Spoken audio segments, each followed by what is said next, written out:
Okay, week 4, I think. We are having great weather. Right now we have about 10 degrees at night and 20 in the shade during the day.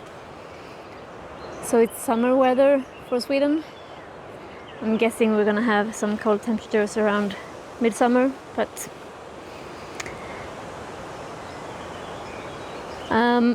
peas are growing. I have to tie them up.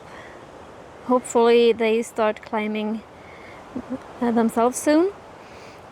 Leeks are growing, lots of weeds, as you can tell. This is just weeds. One volunteer, what looks like a raspberry, a volunteer potato, a couple of volunteers carrots. I put the broccoli here, and so far this sweet potato is not dead, so we're holding on to hope for that one. These currants are looking beautiful, especially this one.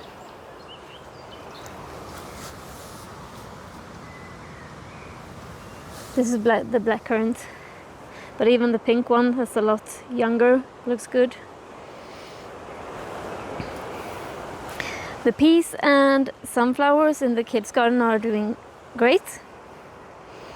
I'm gonna have to tie these up as well. The peppers are gunners, so I'm gonna have to move my peppers from the greenhouse out here. Except apparently one little green leaf. Their peas are doing good, as well as the carrots.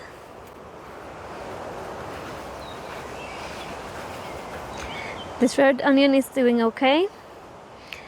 For the garlic, you can see that there are 2 varieties, because this one is not doing as well as the other for some reason. Artichokes doing good. A weed trying to masquerade as an artichoke. I've been eating a lot of salads from here, so spinach and the salad as well. And I did put some broccoli here, which are also doing okay.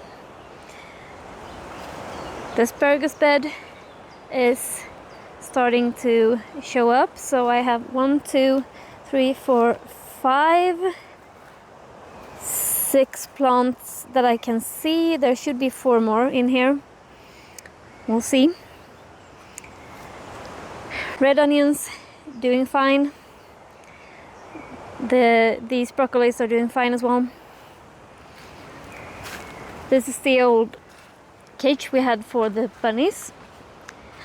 In Sweden there was new rules placed for animals that are not in production animals. And on the new rules, this cage would no longer be approved for bunnies. This one is 4 square meters. The new rules said that you needed 20 square meters indoors. Unless you're keeping them for food, then you can have them in a lot smaller areas. But then you need to be a company. Those rules were also applied for chickens and every other animal you could want to keep at home. They had to retract those rules because people were outraged, since the rules were very, very different depending on if you're, for instance, keeping 5 chickens in a garden. The rules were a lot tougher than for industrial egg layers. So we'll see what happens with those rules, but I don't think this cage is gonna be approved for bunnies anyway, after the new rules are out. So this is now my strawberry cage. I had these left over, so the box frames, and I just moved strawberry plants from the one by our patio. Strawberries reproduce in an insane tempo, so I really didn't have to buy any. I think these are the variety Corona, actually.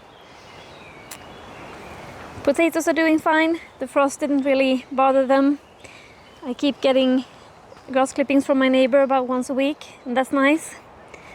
Peas are also doing fine by the trellis. We have some beans sprouting here, and the carrots are also doing fine. We're gonna need a lot of thinning later on, but they are doing fine. For this small hill, I have a weird idea where I would like to dig into it and make like a mini root cellar. It's not going to be very big, more like a cupboard, or rather than a cellar, with like storm cellar doors, you know, leaning kind. If you have ever seen anything like that, please let me know. Peas sprouting, onions doing fine.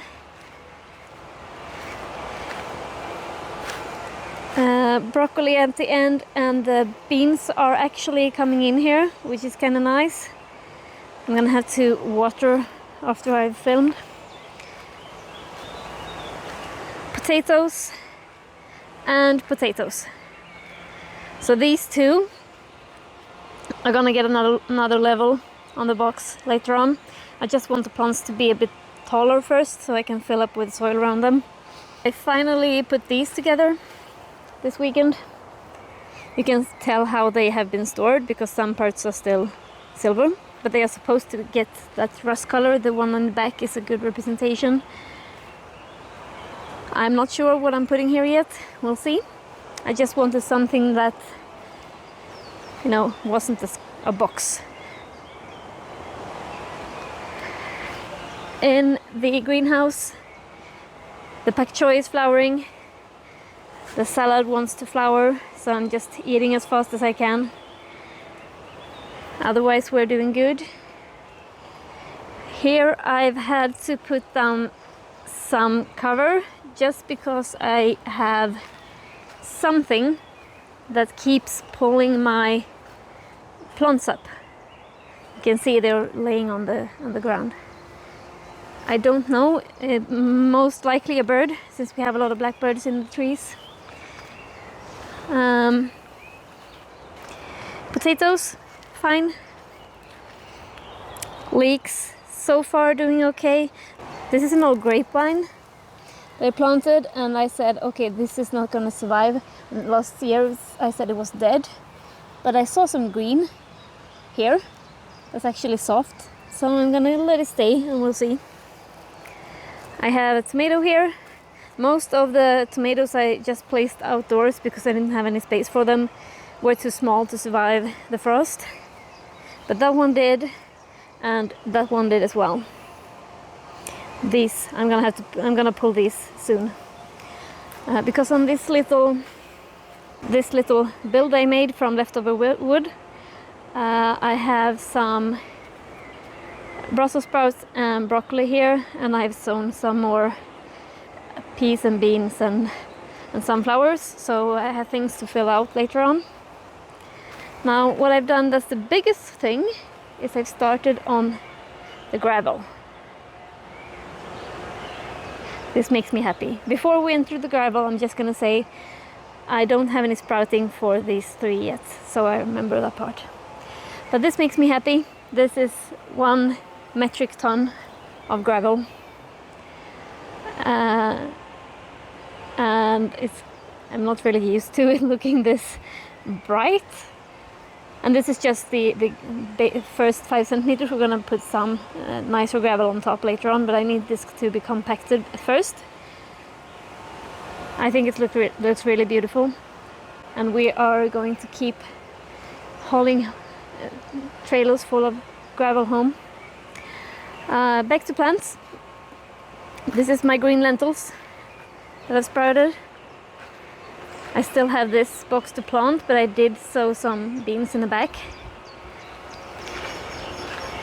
This one is potatoes, and I sowed some beans as well here.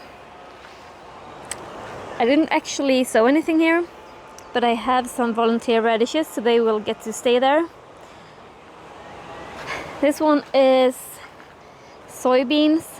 Don't see any sprouting yet. Broccoli plants And apparently I've had some help with the gravel here. No sign of beans in here yet.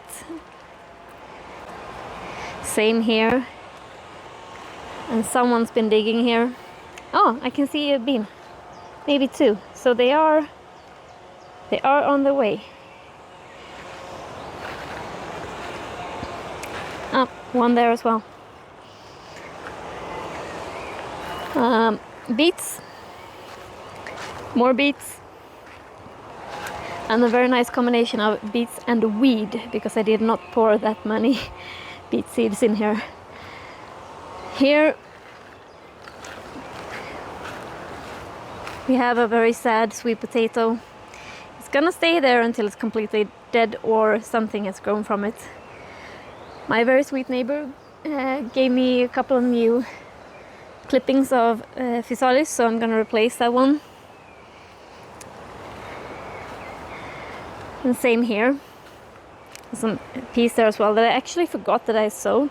So when I did put some tomato plants there, and later on I had peas growing, I was kind of surprised because I did not remember it, and that's why I do these videos. But I hadn't started that at that point. But that works out fine since the tomatoes didn't survive the frost. I have some radishes here. I tried to sow them in very small clumps, just because you can't really finish eating all of them before they start to become too woody. That's another sweet potato that's gonna get to stay there for a while, just because I'm unreasonably hopeful. I used up my last pieces of lumber here to build another portal.